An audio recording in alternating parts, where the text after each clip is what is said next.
we would like to acknowledge the traditional owners of country throughout Australia and support the recognition of traditional Aboriginal law across the nation. We pay our respects to elders past, present and emerging on this land. Hello, I am Jenna Chanel Hayes and this is the Loving Podcast. In our society, there are some really special individuals who naturally bring people together and seem to touch everybody they meet. They make every person feel safe and seen in their presence, which really is the ultimate gift anybody can give or receive. They have time for everybody, no matter how many directions they're being pulled in. Today's guest is one of those special people. In his presence, you can feel the world around you literally changing. He is the kind of person that every community needs. I am completely in love with his soul and I hope you all get the chance to meet him one day soon so you can feel this very special energy for yourselves. He's a respected member of the Redfern community and the CEO of Tribal Warriors. He is a strong advocate for youth issues, juvenile justice and Aboriginal deaths in custody. He is also an Australian of the Year Local Hero Award winner. His name is Uncle Shane Phillips. Hey, Unc, how are you going? How are you, Jenna? Good. Good. How's your day? It's been good. I'm here, 2 feet in a heartbeat. I'm all right. Good. So I just want to let everybody know that this podcast was actually inspired by the conversations that I've been having with you. Wow. I mean, mate, you're easily satisfied then by the sounds of it. You know, we've been chatting and catching up all through COVID, and it was our wonderful chats that made me feel like this would be a wonderful idea to share thoughts and ideas and perspectives with the world. So thanks for inspiring me. Oh, please. I know, we're just having a yarn with people. Everyone's got a bit of gold in a conversation, so it's what everyone has, I guess, everyone. Mm. The Redfern community is internationally known as the base of Aboriginal activism in Australia. Can you tell us about your childhood growing up in Redfern?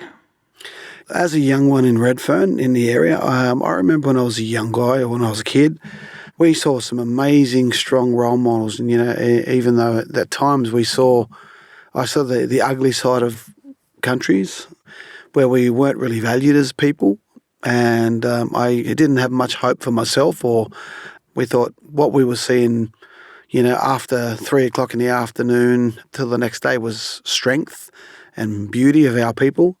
And then from the time school started in the morning till, or even getting up in the morning watching the news and if you had a TV and, until 3, you were only hearing about deficits. So during those times, we were part of our community where there was strong activism. There was people talking about our strengths and what our rights should be. And I was, lucky enough that I saw and some of the amazing people that lots of people probably have heard about or even read about.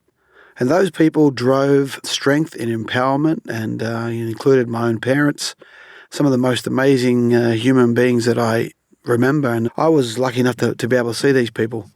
So you were born in a time where things started to evolve in a different way in Redfern. I was born in 67. I was born in 65. And so I don't even know how old I am. But yeah. So 65 I was born in, and 67 is when we became citizens of the country. So, leading up to that, I mean, the people who fought and collaborated with lots of Australians and lots of Aboriginal people from around the country to make that happen was a big thing. I guess it snowballed from that, and the civil rights movement heightened in our area in the inner Sydney. And if you look at historically, we're talking about, maybe 3 kilometres from where colonisation begun. This stronghold still stays there of Redfern, which is, the community, I guess, in and around the harbour and where the new, Australia began. But I did get to see some really amazing times. I saw some really tough times. I saw some really harsh things that had happened to people. But you know what? You learn from your scars. I want to go back to Redfern and when drugs and everything came in so we can move into the Clean Slate project. Yeah. So for our listeners to understand, I guess, the evolution of Redfern, When the drugs came in the 80s, what did you see? And Well, you know what? During that time in the end of the 80s, and when I'm not proud of this, but when we was young, we were all pot smokers, and we thought that was sort of, drinking and marijuana. But when heroin hit there, it took us to a whole new level. And there was a non-Aboriginal guy who had a couple of young guys who were my age, who are no longer here. They basically were working for this guy selling heroin there. And in the end, they cut his grass and said, well, why are we going to you when we should do it ourselves?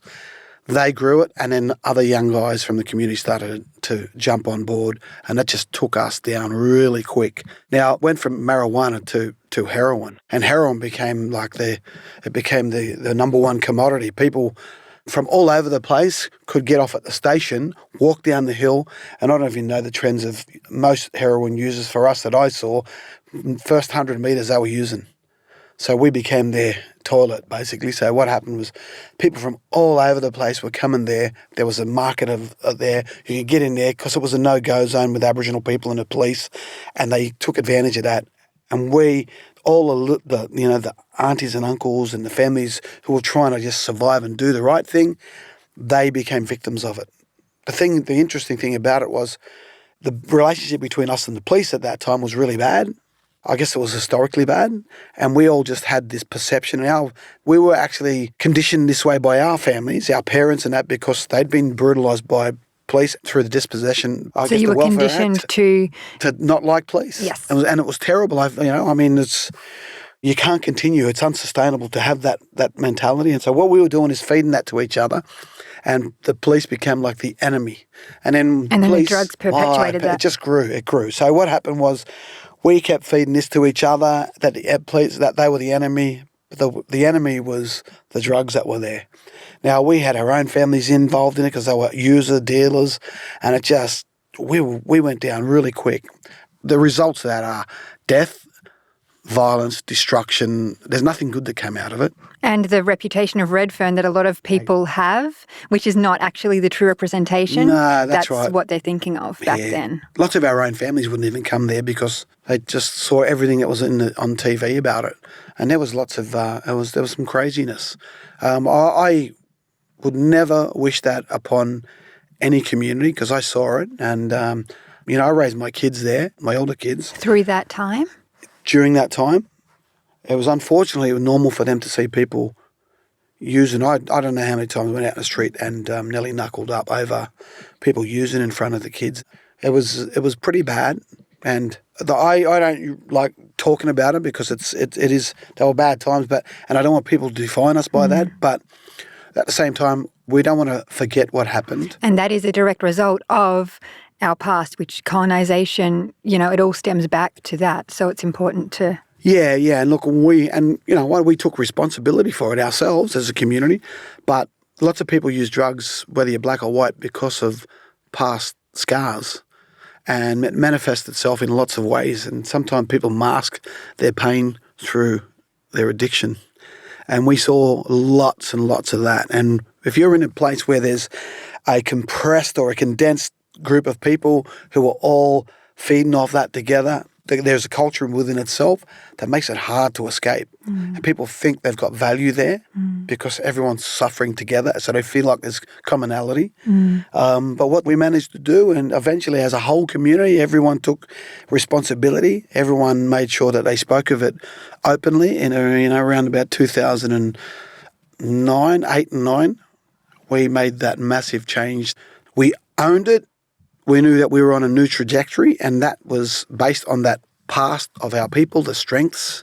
We focused everything on our strengths. Resilience, and all of these things that people don't associate themselves with because they only see what's wrong with them. Aboriginal people. Yeah. And look, the testimony is really important to us, but also to show that the journey that we've pushed our way through this, and we've made sure that we owned it, we empowered ourselves to do it so that people can see that value in us, but they can also see that we didn't want to forget what had been done and what we'd done ourselves. We wanted to own it all together so then we can move on. Because lots of times if you're let's say you're someone who's been an addict and you've got people who are struggling and they've come good and other people around you, as soon as that person does something wrong, they could be doing 10 things right. As soon as they do something wrong, they only throw what's wrong back at them. So if you can imagine, we got it 1,000-fold. So we have to make sure that all of this is remembered, because there's going to be a time when someone is going to fail and do something wrong. We're going to make sure that there's lots of things to say, yeah, you might have failed here. If you're owning it, fair enough, but it doesn't define you. Because we all make mistakes. Oh, people, human beings. Everybody. Human beings, we react and we do things and we make mistakes. We're not going to always choose the smartest behaviour. Most times we'll always choose probably the easiest way, and the tough way is always probably the best ways, but human beings go the easier way for themselves. The learned way. You know, if you've grown up surrounded by in that kind of environment, what do you know? That's your default position. Yeah. So it's about building that new default, which you have been so incredible in doing for the whole community. Oh, no. We're all part of it together, and we've all learnt from we're walking on the shoulders of our elders who've done so many amazing things. So we're taking bits and pieces of what they spoke about continuously, and we're only putting into practice what they designed. And they all helped design everything that we actually, get to unpack, which is really cool for us. So it has been tough, but you know what? That's life. We're going to bounce back. We're going to make sure we plan. Now we're saying to ourselves, we have to plan 2 generations. We know lots of us won't be here in 2 generations, but there's nothing stopping us from planning it, designing it ourselves, and making sure that it actually happens, because planning is important to us. Our people did it for thousands of years. They made sure they looked after the way our cycles were, the way we looked after the land. They planned it. They didn't just accidentally do it during that year. They all react to it. And society has now become a really reactionary society. And, anyone who talks about planning and thinking about design, you'll always have a critic that'll be around and talk about something that's going to happen. Someone who's risk adverse who will just jump on something that could go wrong. Things are going to go wrong. But you have to focus on building. You have to focus on doing something that's going to help generations of children that are coming after us. And it's not about money. It's not about things. It's about their safety. It's about their value.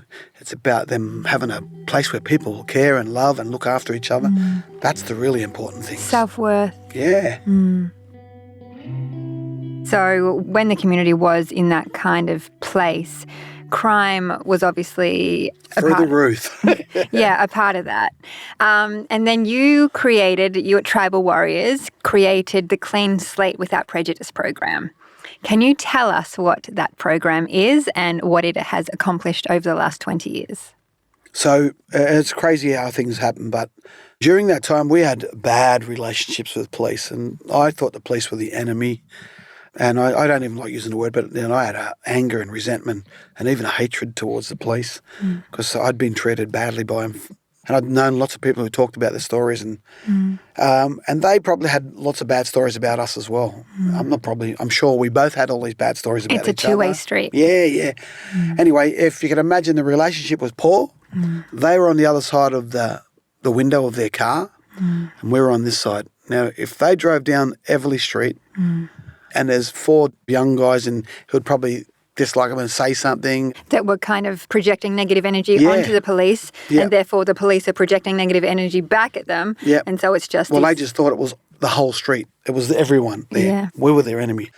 They didn't see that the other 80% of those houses were families who were just trying to raise their children, who were just trying to have a safe place. Everybody was so the victims together. Here were all those poor people in those houses who were just trying to do their thing, and they just wanted to stay away from it. They just wanted to live and raise their families. And us and everyone else who was part of it and the police, we were both responsible for not making that safe, because something tough had to happen to get to that point. Anyway, as we did this, the crime rates were skyrocketing. It was a violent place. Are we talking about the 90s now? We're talking the 90s, yeah. The 90s were mayhem. They were mayhem. Up until the riots. Yeah, the riots were in 2004, I think. Yeah. And I was there. We talk with the police now about when we get to talk together in public about it. We talk about how we were both on different sides. So if we're looking back through when things were bad, they were pretty bad. We had to own it. And one of the things we saw is we were making it tough for those poor people that were living in those homes. They started to all leave the block, and then eventually the block ended up being mostly dealers, and there's probably 8 families who were just struggling in there. And then by this time, lots of us had changed our ways and got older and worked out that we had to do the right thing. And as that happened, look, in the end of the 80s, I decided to be a grown-up and stop smoking drugs and go and be a proper father. So you had 2 kids at that point, or you had 3? I had 2, yeah. And I didn't want them to grow up thinking about that as normal and that is good. So we had to make sure I had to make sure that I became a proper man. Can you tell people that might be listening how you managed to do that? Because that's not an easy journey. No, look, it wasn't. I'll never forget the first day I said I'm giving up. And everyone, when you're on a substance, people, no one will ever come near you when you're chasing it. It's when you're trying to give it up. Everyone wants to give you freebies, and that's what happened. And I had my own families in and around, and they were always, "Come on, you'll be right." Your parents and your wife. Look, my parents they'd changed their lives by the time I was 13. But leading up to that, there was a bit of mayhem. Because they were using as well. I was 13 then, so it was a life that I wouldn't really want other people, kids to go through. So. And you were able to see that with your parents, so maybe that helped you. I think that's what helped. Well, I know it. That's what helped. Yeah. And my parents, they found the Lord. So I'm religious, and like they say, so I know that everyone has a higher power, and I knew that that's where I looked, and that's right. Where did you look to church or to? No, to God. Yeah. I saw. So more so Indigenous spirituality. No, I knew that our people, we know that. I think every human being knows that there is a higher power. There's a source. Yeah, and wherever they choose that to be, that's theirs. But I believe in God, and I believe I believe that He gave our people this land, and this land, our people protected, looked after it. Even when the English first got here, our people still didn't have clothes on, so the innocence was there. The first things that the English did when they got here was try and make people wear clothes. But they were looking through their own eyes. So if they couldn't handle the fact that people didn't need clothes because life wasn't sexualised, that it didn't have to change. So we were living, and no one was buying things. We were all looking after each other. There were cycles that everyone had value, and we followed all these rules. So God gave us this. So I knew that. You followed Lore, L-O-R-E, as opposed to the institution. This was here. It was innocent. It was something that was going to be shared. Could you imagine if when they got here that they'd worked out a deal at that stage and said, let's all try and work together here, you would have sort of a whole different thing happen. But you look at what happened at the beginning. If you look at Terra Nullius, the word itself, where it came from, and the whole concept of it, the first thing that they saw was there wasn't fences up. Because there wasn't a fence up with any rows of thing, no one owned it. That was their concept of property. So they saw no fences. They didn't know that we propagated in the way that we did, and that we did care for land, and it wasn't grown in rows, because it wasn't just for someone to grow and sell for themselves. Grow and take, grow and take. Grow and take. Everyone had value. We had totem systems in place which were there for people to be able to protect specific species. And everyone had species to protect, whether it was plants, it was areas, it was animals, the sky, the water, everything. People had them as totems. So people could not exhaust those resources. And we had to protect them and look after. These are smart sciences. So we have to draw from that. We have to make sure. I found that. I thought that's what... You reconnected. I reconnected. And I thought, to your origins. I'm going to teach my children about the things that we thought were taken from us, that were extinct, like language. I'm going to relearn language. I mean, I'm struggling with it, but I know the kids will do better than me. But just imagine their kids, they'll grow up as learning language is normal. And if we can learn the practices of everything from the way our plants, our foods and medicines, the cycles of the fish, the cycles of the animals, the way that they work, which is the best time, if we can relearn all this, we share this and it stays here on this continent. And not only on this continent, but that is what is going to save humanity. It will. This reconnection, Indigenous culture, it's the oldest living culture in the world. I mean, it's our saviour. As human beings, we had to go through all sorts of things, and we had to get there. What we need to do is make sure we take stock as a whole, for everyone, and we have to learn from everything. And this is where we are. So all we can control is what we actually do have responsibility for, and we need to make sure that we don't leave it for someone else, because there's a thing we teach the kids, right, is we tell them, and this is what happened when the Clean Slate program started. We said, we're drawing a line. We said, we're going to look at thousands of years before us, and we said, every 1,000 years, if we imagined only until the Ice Age, right? Let's think about it. The Ice Age, every 1,000 years, 11,000 years ago, there's an Ice Age. A handful of families in different places got together and said, look, we have to make sure that we're not extinct at the end of this and that we have to stay alive for the next 1,000 years. And which is where the planning came into play. That's how it started. So they did that. So we said to the kids, just imagine every 1,000 years our people would have had to get together when some catastrophe had hit, and we had to do the same thing again. And then we said in 1788, when the English had come in the harbour, we said during that time, things had changed drastically, but on the other side of that little dot, we show them, there's a little dot just on the other side of this big timeline.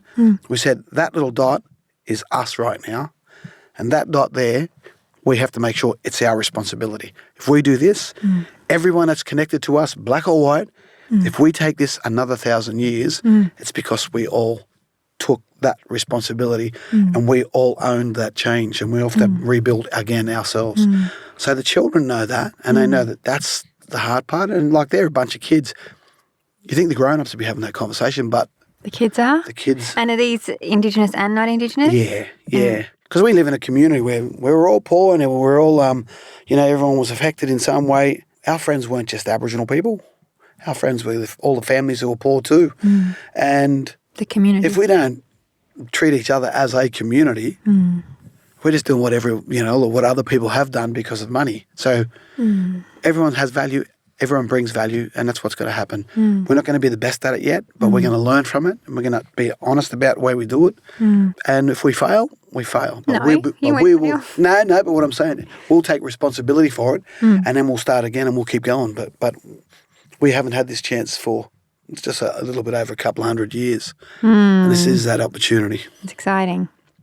So I just want to go back. You said you reconnected. Your way out of addiction was reconnecting to your culture, to your origins. Yeah.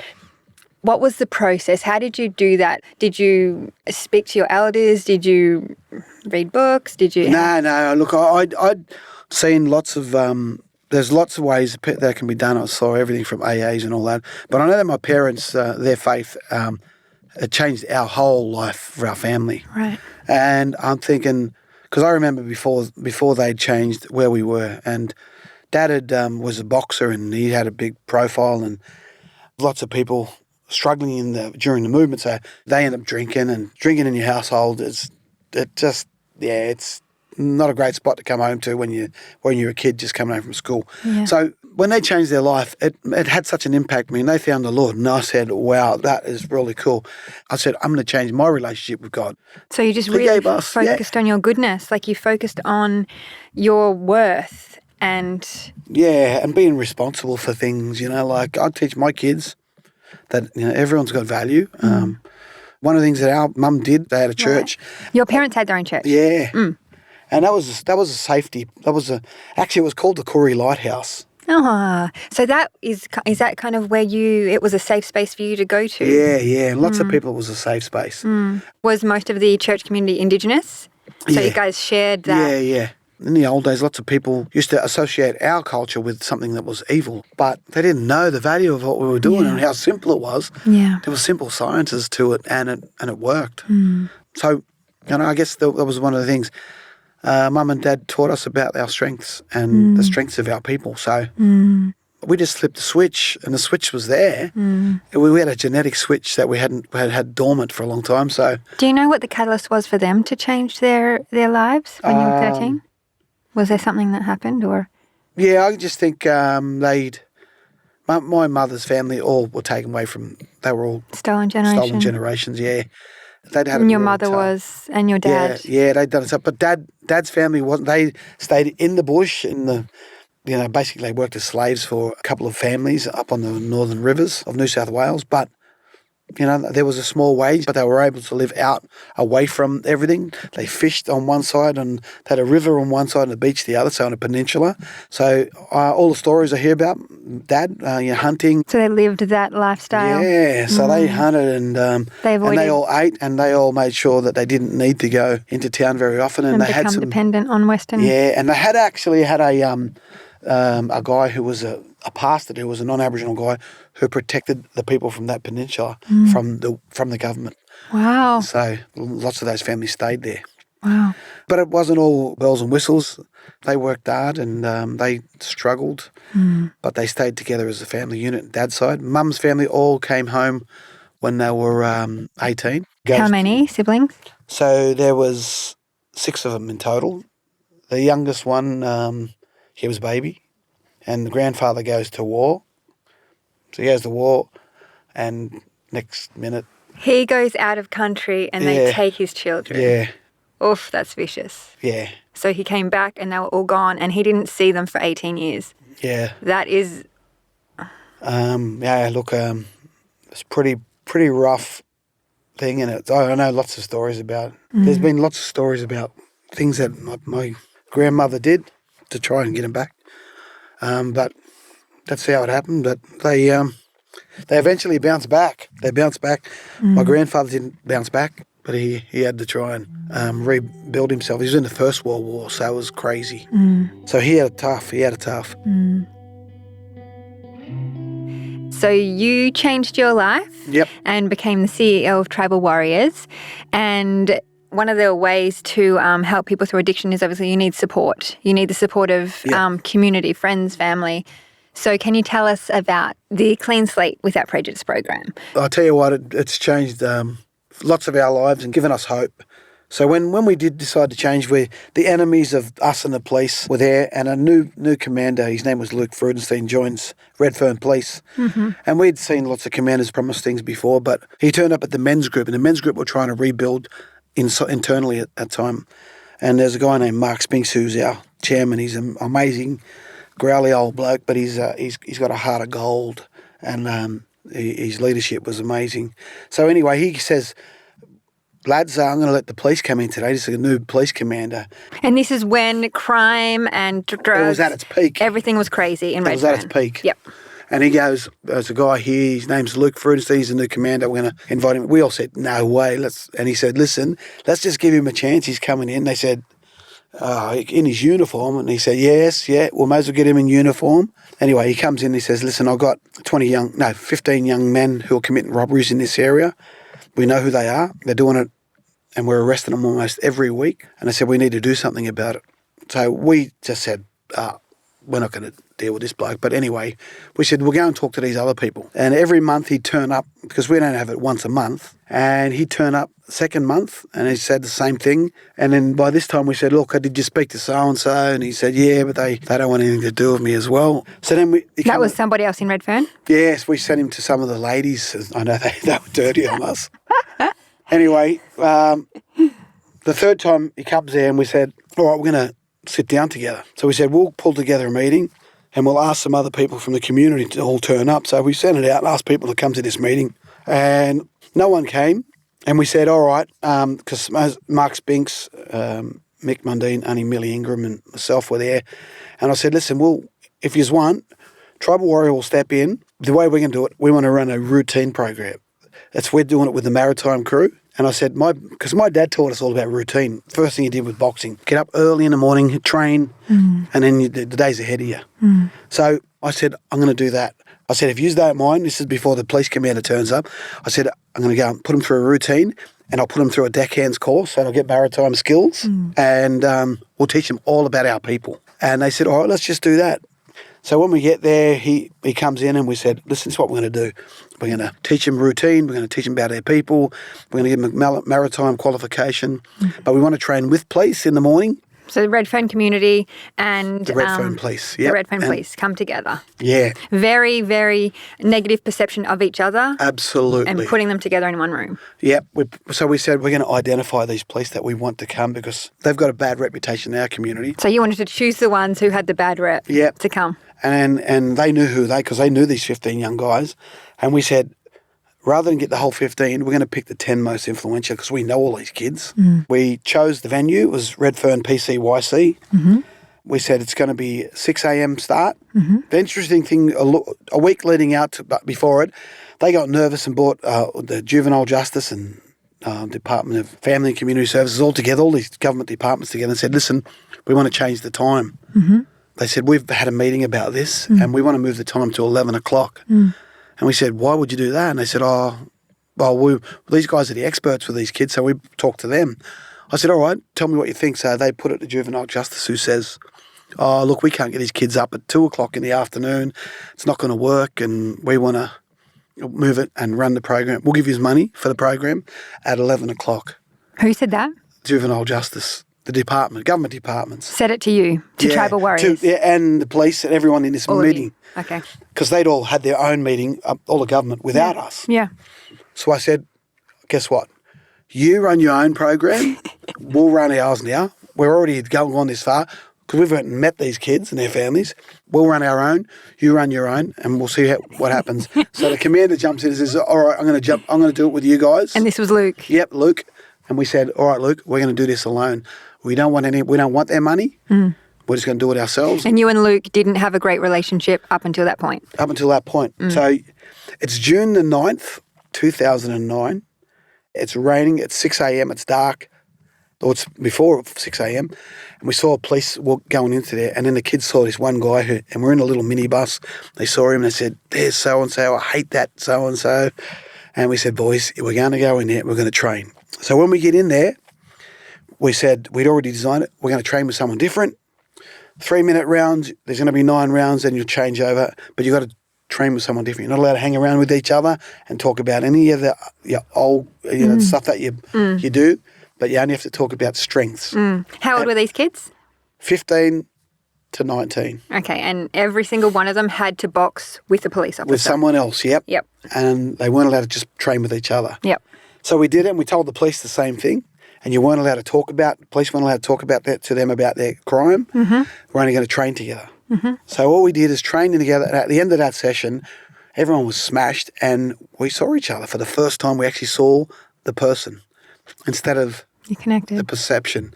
So we connected in that most human way that we could. Yeah. We're all buggered. Anyway, this went on for weeks. And after weeks, we started having, becoming training buddies. We started saying hello to each other in the street. Police and the community members. Which was unheard of. Our people were calling us dogs and informers and all sorts of things. Indigenous people from the community who still didn't like the police. Yeah, we were copping it from them. And the police were getting called do-gooders and nigger lovers and bung lovers. They were getting called these names from their own police. From people from their own police. Anyway, in the first 3 months, robberies went down 82%. That is nuts. So when 82% of robberies go down, there's, I don't know how many, less victims, less paperwork, better relationships. We started talking to each other. We weren't all enemies. They would go through the block now and say hello to people. That started to grow. When that happened... And the energy was shifting. The energy was shifting to, we're not all, our culture is based on strength. That's what we kept saying. Where we were is not our culture. From toxic toward love and goodness. Toward love and strength, saying this is what it's about. It's about people looking after each other, people caring, people seeing each other's value. It's got to sink in. It's got to sink in, and that's what's got to happen because there's lots of people converted to it. They believe in it, but there's lots of people who don't get it yet. So we have to be repetitive in this and proactive. So and break through those old beliefs, human to human. Absolutely. That are, Yeah, and we will see each other's value. These young guys started seeing their own value. The best part of this is they were weekly offenders and none of them committed an offence again. That is amazing. The most amazing thing happened is the first thing they articulated is they had a routine. Lots of people just overlook that. But these young guys, first thing, every time we'd watch every milestone and we'd promote every milestone of everyone's. And they were coming from trauma, some of these kids, some of these young men, but they started to see their value and heal. Then they started to be the catalyst to the change in their own families. Healing everybody else. Yeah, and it was amazing because it was like all of them. We all got something out of it. We all saw this happening, and organically it grew and it grew. The numbers got too big for where we were, and we couldn't fit in the gym. One of the interesting. What were the numbers from and to? From, I guess the first batch of us training together were about 16 to 18 people. That was 10 young men, a few police officers, and myself and 2 mentors. And what happened in that, it just almost overnight doubled. To 30, 40? Yeah, next minute we're struggling, 50 people in there. And as it grew, a lot of the ladies said, listen, why isn't there any girls? And I said, well, we need help. We're just a bunch of blokes trying to help the young men, but we need some of the women who can come and help share what it means culturally to be a woman. So we're blokes, It's like, and the fact is we've got young teenage boys there and they're hard to manage just by themselves. So we had to make sure we were smarter the way we did it. Right now it's all about families. And we said from now on we're not just focusing on young people with problems. We're going to invest in families and kids before they even get to that age so that they see their strengths. And we've got to grow this belief that people can see the strength of our people, the value of each other. And when they grow up, they already know this lens, and this lens shows them that's their foundation. That's Power. where they build. From their, strength and power. Yeah, absolutely. And responsibility. Absolutely. And your kind of the avenue for them to rediscover their inner strength is discipline. Routine discipline is crucial. It is. Every human being had it one time. And we have exercises showing young ones about things like what routine we did have. Routine is something every human being has right now, but is it a good routine? And then we say you have to design your routine and you have to own it yourself. So you're the only one who can empower yourself to fix yourself. You've got to be the one responsible for it. Don't let anyone else do it for you. Collaborate, obviously. Find good environment, but you're got to be the solution. You have to be the solution from within. So, we don't have any, we're not clinicians and we're not, none of us are highly educated or, we're just people who understand. Only by Western standards. By Western standards, yeah. None of us have, I graduated at year 7. But yeah, none of us have any papers to say we've got any. No, but there's the deep wisdom. But we just know ourselves. We did what our people did for a long time. We observed and we didn't discard it. We made sure that we used that because everything's relative, everything. So we just have to make sure that we use it properly, park it in the right spot so that it can be drawn upon at some stage. So now there are around 200 people attending these boxing? Sometimes we can get, we call a small group now 50, which is crazy. And I think about that now. I'm thinking, when they say, it's pretty small today, and I'm thinking to myself, there's over 50 people, and this is crazy. Which is really cool. I mean, it's good to see. There's young ones who don't need to be there, but they want to be there because they want a routine. And everybody, not just Aboriginal Australia, but families. Everyone. It's families from all over the place. Yeah. People who work in banks and police, and some people turn up there and train who have very high profile, and we don't, on purpose, we don't promote it because we don't want people coming there just for that. But they see it, and one of the things that we always talk about is when we were kids and there were times when the grown-ups were focused and they were struggling in their own trauma, we were waiting for someone to see us. So you were, as a child, you were growing up seeing the generation above you struggling with their own trauma because most of them were subject to the stolen generation. Yeah, lots of them were, and lots of them were a part of the government policies and that were all controlling. Yeah. They were controlling everyone, so everyone we were basically at the disposal of all these policies and all these initiatives from all over. Everyone had good intention, but they were hurting us and they were being reactionary to something. And the intentions were like from the colonised perspectives. Yeah. So that's not healthy and that's not going to heal. Right. That's right. And we needed to refocus and draw from this strength. Look, as a whole community, everyone's just switched on. Yeah. And everyone's responsible for it together. Yeah. That is, I don't even I'm using the word powerful, but it is powerful. It's really important. It's empowering. We know everyone saw the value, and it only takes a little spark to get, a big fire going. So it grew, little pockets, spot fires became one. And as that grew, it helped regenerate something really important. And it helped us reinvigorate and rebuild. Yeah.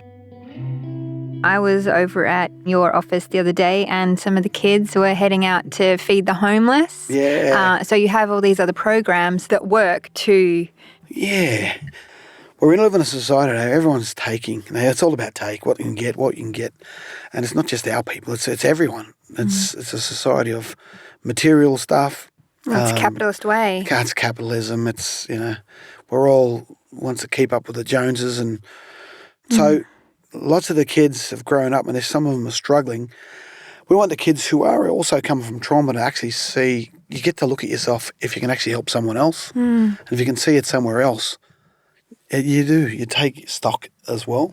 So giving is also really important. And our people did that for a long time. We want to do that. We want them to learn to give even though they're struggling. And when they give, you get so much from giving. We don't want them to give so people could pat them on the back or people could talk about it. We don't want that. We want them to do it so they go under the radar and they know that it's just part of who you are. You've got to learn to give and help other people, not just because you're going to get something for it. So I reckon that's really important, and we designed it ourselves. And because it's just the government didn't design our thing, we can do it our own way, and it's not restricted by some sort of funding proposal. No. But it's really important that it's worked to help us rebuild the way we empower ourselves and do it. The best part of it all, we did a case study. We case studied those first 10 young men and we case studied the trend of their weekly events of being arrested to their starting the program and then where they went, and we followed its trajectory. We found out just in incarceration rates alone, within 3 years, we saved the government $7.9 million. But we didn't even count all the benefits of them going and getting a job, them staying out of the system, them rebuilding their own families and their families staying out of the system. If we tracked all that, we would have hit double digits in the millions. But we didn't. We thought all we want is the government to put their hand in their pocket, pay for the mentors.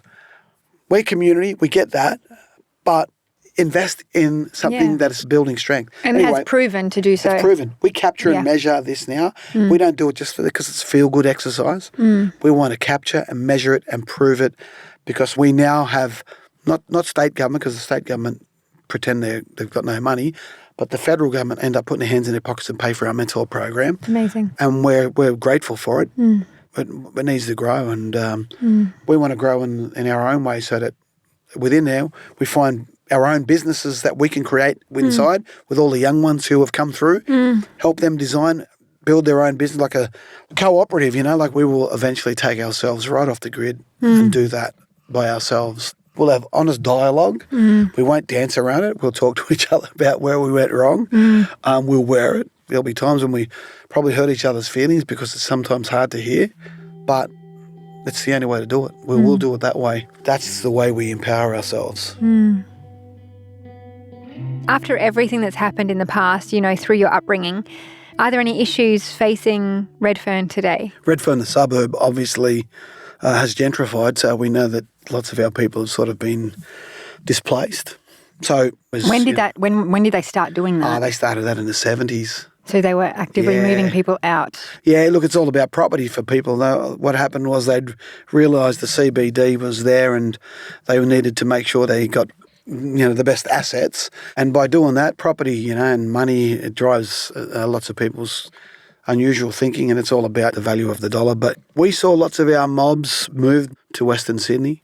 Western Sydney probably has the highest population of Aboriginal people right now. Well, not probably, does have the highest population of Aboriginal people in the country. And that used to be Redfern. It used to be Redfern. It's really important that we keep our footprint there because it's historic ground and it's the connection to it's been thousands of years. So if they're going to be putting lots of housing in there for lots of other people, they should consider allowing us to keep our identity and make sure that we stay there.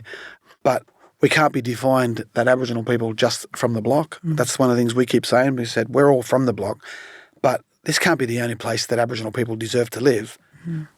For a long time, when our kids got to the top of the hill of Everleigh Street onto Lawson Street, they felt confident on this side of the road. As soon as they stepped across the other side of the road, they just went into their shells. They got their back up and they thought they didn't belong there. So we learned something from that. You know what? We should be all over the place. We don't have to be herded into one spot. We have every right to be everywhere, and we should have every right to be who we want to be as Aboriginal people.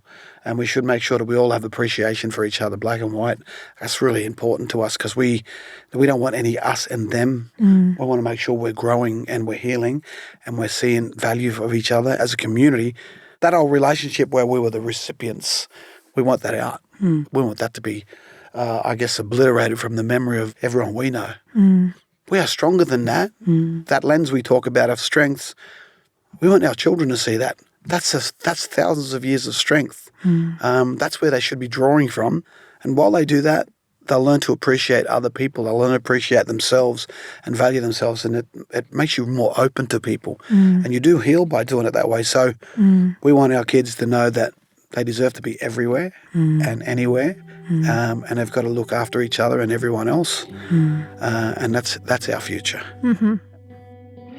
Okay, one more question. Yep. What is your dream for this country? Look, my own dream for this country is truth. You know, there's truth-telling that has to be told. And if it's told with openness, healing can happen. And with love. With love. Without negative connotations. Yes. You don't have to protect it because it's history. Don't try to, it's not anyone's responsibility to protect it because it's history. It's happened. So if I had one particular wish, I would think that there was some sort of really important regulatory body for the way media represent Aboriginal people, because media has control of everyone's perception. We are at their disposal right now. As an Aboriginal nation, every deficit, everything that's wrong, everything, even when they talk about what they think's right, like closing the gap, they only focus on what's wrong. And what that does is still shackles us into that perception. Look at what's right, and then what you focus on grows. You've got somewhere to launch for yourself from. Yeah, look at the good. And that's what, it's important. You know, it's probably too idealistic, but... No, it's not. But, I don't care. I'm not going to change. It'll change. Yeah. But, we're not going to change. Oh, you're not going to change. Yeah. No. We're just going to be that way. Yes. I don't think we have a choice anymore. We're going to stick to it. Yeah. Absolutely. All right, Uncle Shane, thank you so much for being here. Thank you for doing everything that you do for community. You are an absolute legend. I appreciate you. Thank you. No, thank you. Sorry I raved on a little bit too. Everybody will love the raving. A big thank you to one of my favourite humans in the world, the beautiful Uncle Shane Phillips. Please support Uncle Shane's incredible work at Tribal Warriors by heading to thelovingpodcast.com and clicking on Uncle Shane. This man is literally the glue of an entire community, and he is at the forefront of creating a future for this country that we can all be proud to be a part of. I adore him, and as you get to know him, I'm sure you all will too. So this was supposed to be our very last episode of Season 1, but we have decided to add a little bonus episode for you guys. So stay tuned, because next week I talk to London's West End dancing queen, Victoria Hind, who also happens to be one of my best friends in the world. One of the things I really love about you is you are such an advocate for gay rights. Yeah, I am, because it's naturally kind of gone that way. I've been around and loved gay men and women since I was 15 years old. I mean, I've danced and been in theatre that whole time, and I mean, fuck a world without gay people. Do you know? I mean, it's just, there isn't no point in having an opinion about who someone takes to bed. Big love to you all. The Loving Podcast is a One Love Films original podcast. It is recorded at Forbes Street Studios, Woolloomooloo, by Charlotte Rushkoot and Nicholas Rouse. Our editors are Zoltan Fetcho and Jenna Chanel Hayes. Our music is composed by Jenna Pratt and guitarist Joshua Gonzalez. Podcast photography and cover art is created by Sarah Fountain. Our behind-the-scenes photographers/videographers are Danielle Mazzucci, Barnaby Downs, Paul King, and Ryan Andrew Lee. Our podcast imagery is created at Innkeeper Studios. I am your narrator, Victoria Jane Hind, and our